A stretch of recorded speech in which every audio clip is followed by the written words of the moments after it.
You know, usually in America, when you say you got pregnant by a doctor or you're a doctor who's pregnant, that's a good thing. Not in this situation. There's a family in question, the Howard Fowler and Sally Ashby. They're having trouble conceiving, so they went to a fertility doctor and they asked for a certain kind of donor. And here's what happened. The doctor recommended that Ashby undergo a procedure in which she would be inseminated by both sperm from her husband and an anonymous donor who matched the couple's specification. The couple requested a donor who was in college and taller than 6 feet with brown hair and blue eyes. And Mortimer told them, Mortimer's the doctor, that he had found a donor matching their description, according to the lawsuit. Then it goes on. But the lawsuit claims that when Mortimer performed the procedure in the summer of 1980, he used his own sperm. He did not match the couple's specifications. He slipped in there. And they did a DNA Ancestry.com test, and it turns out this woman's dad, by birth, is the doctor who did not match the description. Thoughts, 5 words or less? No way. Oh, that was good. Thank you. This is an SVU episode. Slid into that DNA. Nice, That was I like good. that. What it's a shock doc. Wait, what? It's a shock doc. A shock doc is a shocking documentary. And a shock doc, it works technically. Apparently you don't like it. That This cross, is the Brett, only what's one that is actually needed an explanation. Yeah, and look how Brett, he was like, shock doc. I did a lot of research and I forgot to prepare 5 words. So these are all right off That the was cuff, great. y'all. That was great. This is pretty disturbing. It's disturbing, and no one else is disturbing. His name is Mortimer. Okay, continue. Also, the fact that like Ancestry.com, because we all like those, like, you know, like they spit in the little thing and then then it came out a couple years later like, hey, they're saving all of your information and you kind of sign it off to them, you sign it over to them and for their use and whatever. And this kind of worked in someone's favor. Someone had an open profile and like it found out, boom. This is another way. And it popped up because his name popped up in her Ancestry.com read or whatever. And so she asked her parents about that. And then the parents, I guess, were consulting amongst themselves whether or not they were going to tell her, but before they could even make that decision, because they were probably grappling with that hard truth themselves, she found her birth certificate and saw that the obstetrician that had signed it was the Dr. Mortimer. And so then she found out what the connections were, which is like really, like it is an SVU episode. It's really disturbing. What it's like the side story of an SVU episode. What would you do? Psycho. I'm sorry, your father's is the doctor who just essentially like raided and pillaged the uterus here. Right. It's like this. I thought this is so bad. I'm like, Maury, Dr. Mortimer is not the father, but he is. What's really crappy about this though is that for emotionally, think about if you found that out yourself. Like there's no recourse. The recourse legally, yes, but your whole identity was forced upon you.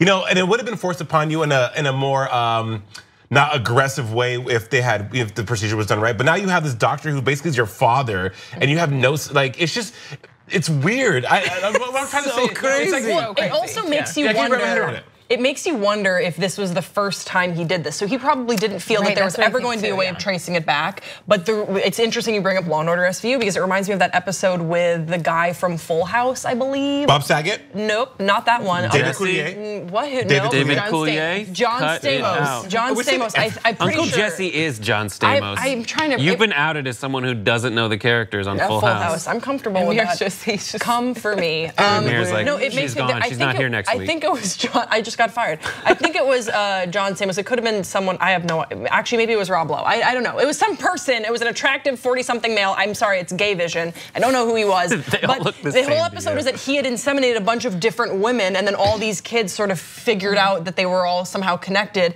And it was a really disturbing episode. And it makes you wonder if this guy perhaps was involved in something similar, or if this was just a one-off where he decided to be super creepy. If you're a doctor, you're like, I am in control of whether people live or die. It's a very like godly, God complex. Like he came up with this plan for them. They were having trouble conceiving, and he was like, basically, like, how about you pick a donor and then we inseminate you with both, and you'll never know. Like, you know what I mean? You guys you never know who, if it could be like your husband's kid. That was kind of like the plan when I read it. What if they weren't having trouble? Right. It's just like, we're gonna pick somebody else and inseminate you with both, and then, or something. It was like a weird, and then mix it. And who's to say they use the husbands at all if he's in charge of every? But I wonder if he came up with this plan for them because this was his whole weird idea to begin with. He's just like Inception. It's a fascinating kind of plan. Inception, conception. Right. That's what I thought. And the point I was trying to make earlier is just that, like, for the girl to be, because normally I'm sure the parents tell the kid eventually how they were conceived, how they came about, right? So now for the parents, or for her to find out that the doctor just like did this maliciously, how would you handle that? You know, and I still think your doctor's evil. Your dad is evil. It's like finding out your dad's doctor evil, literally. That should have been my 5 words. Yeah, I don't know. It's crazy. Have you guys done Ancestry.com? I was just gonna ask the same question. And how did it go? Well, so it was really good. I found a lot of cool stuff, and they're super accurate because you do like the DNA. Yeah, the DNA, the spit, the saliva, and the first person it brought back to me was my cousin on my mom's sister's side, Jordan Vappy, and then it gives you this whole like it's really interesting. But I found out that my great like forever ago grandfather was biracial. Gross. Ew. No, that's how I have this good hair. Just kidding. No, but where? So where in Africa? How come we've never talked about this? Because Brooke, whenever I talk to you, it's always about you. Just burned. Just burned. Love you, B. You're awesome. No, I know because. Welcome back, by the way. I'm gonna go sit over there where I am loved. Nice.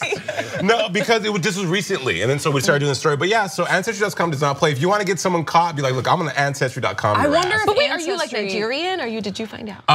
Yeah, we'll talk about it over lunch. It's a lot. Is it secret? No, it's not a secret. It's just we only have so much time left. It's one word. We spent most of it deciding whether or not to tell you people. Like Uganda. Wow. Uganda, be kidding me. Another 5 words right there. See? Boom. I did 23andMe. Oh yeah, I know that's what my brother did. Ancestry.com, but I did 23andMe, and I found out, and this is gonna be a shock. I am European. Oh. Is that what it says? Woo, no one saw that one coming. Yes, I'm super English, super French. Brooke, have you done it? Yeah. No, I haven't done it. Do you want to? Yeah, I'd like to know. I would like to be from Zimbabwe. I would like it to say like 90%. Why? Because I just like it, and like 10% Burkina Faso. I've like decided. I've picked. Why? Because they just and then sound I the best. Congolese a little bit. I don't know. I just decided it. I looked it up. Congolese would be cool, wouldn't it? Yeah. You're just gonna make it so. Put it out there. You never know. Yeah. My brother did it, so I didn't have to. We are exactly 50% Ashkenazi Jew, and the rest is like Northern Euro mutt. So unless you do it and find out it's not your brother, he's your doctor.